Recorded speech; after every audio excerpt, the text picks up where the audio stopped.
Over 100,000 sold. This is the most popular Game Boy console on AliExpress. An obvious reason for its popularity is it's fairly cheap. At around 20 Great British dollars, this ain't something you'll need to save up for too long. But it's also certainly not the very cheapest either. I've previously bought this guy for about £3, not even believing I'd get something functional for that price, but it is capable of playing some games, though you'll never want to actually use it, for reasons that this guy will hopefully avoid. Let's open it.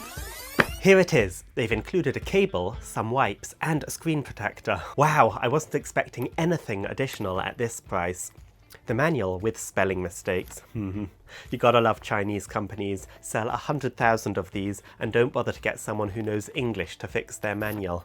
A level of ain't bothered I aspire to. Okay, now the console itself. There's a piece of foam to protect the top. When a company on AliExpress invests effort to make sure you get it in one piece, it does inspire some confidence. This one came with all the bulletproof protection offered by this plastic bag. Ooh, he's got some heft to him. And this plastic feels not bad at all, really not cheapo. A far cry from this. Basically the very flimsiest plastic they could get away with that would probably hold itself together for the journey to you. Ooh, and I really like this purple translucent effect. Forget the price, this just looks good. Peel.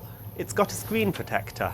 Under the screen protector, aside from the spare screen protector in the box, I feel very protected. Controls. This has a lot of buttons and joysticks. I guess that is what you want on a handheld console. X, Y, A, B, a D-pad, 2 joysticks on the bottom, function, select, start, and even 4 trigger buttons on the back. Grill, presumably for the speaker, volume up right, nothing on top, power on left, as well as a little R button. I assume that's reset. The bottom is interesting. Headphones and 2 USB-C sockets. This one is power and the second one is OTG for connecting controllers or something. Honestly, I'm not quite sure. Or why it needs to be separate. To take a second controller maybe? Help, anyone?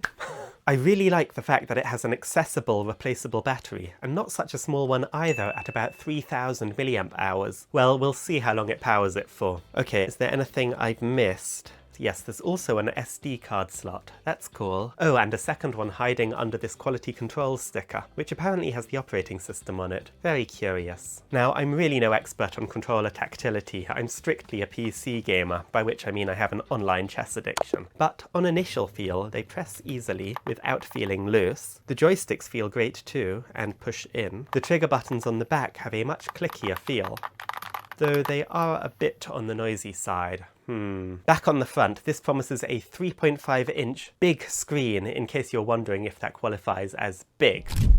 Let's turn on. Ooh, loading screen, R36, and pictures of the console on it.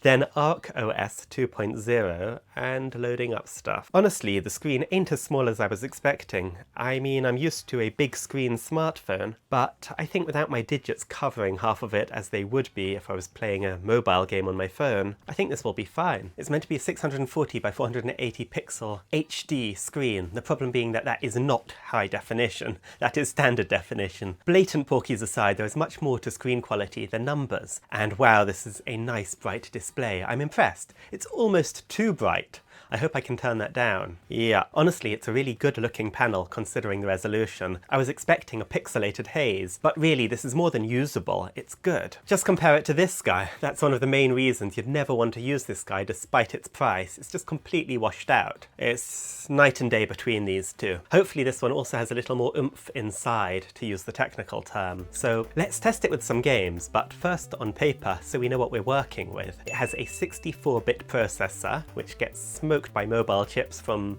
2016 for some context, and just 1 GB of RAM, which doesn't sound like much, but it's only meant to be playing some fairly old games, so I think we do need to test it to see how it runs them before passing judgment. Okay, I think that's all the technical stuff out of the way. Now where should we start with the game? So much choice. It's funny, from some consoles it has literally thousands of titles on here, and from others, literally just a handful.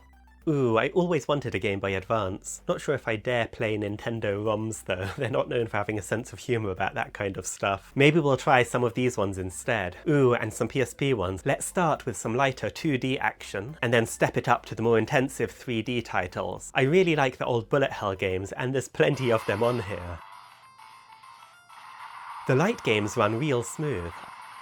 So many racing games too, of all kinds. A little punchy.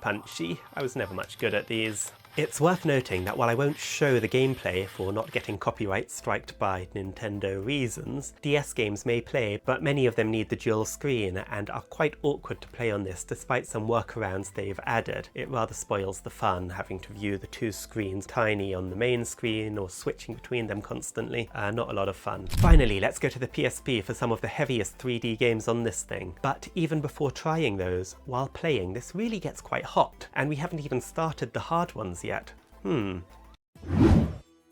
Okay, noticeable compromises, but still mostly playable, I think. Honestly, this is 20 quid.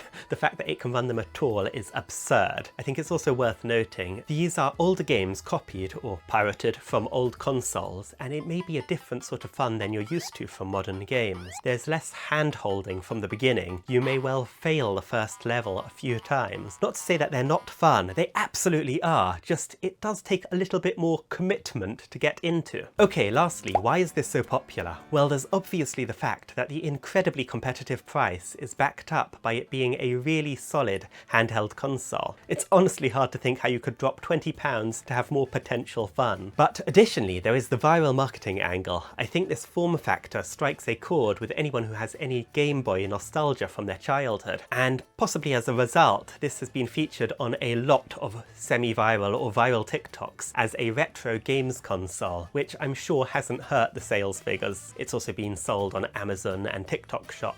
Often for a lot more, so go and get yours from AliExpress if you want. Thank you for watching, please like and subscribe, and if you don't, how do you threaten people without getting demonetized?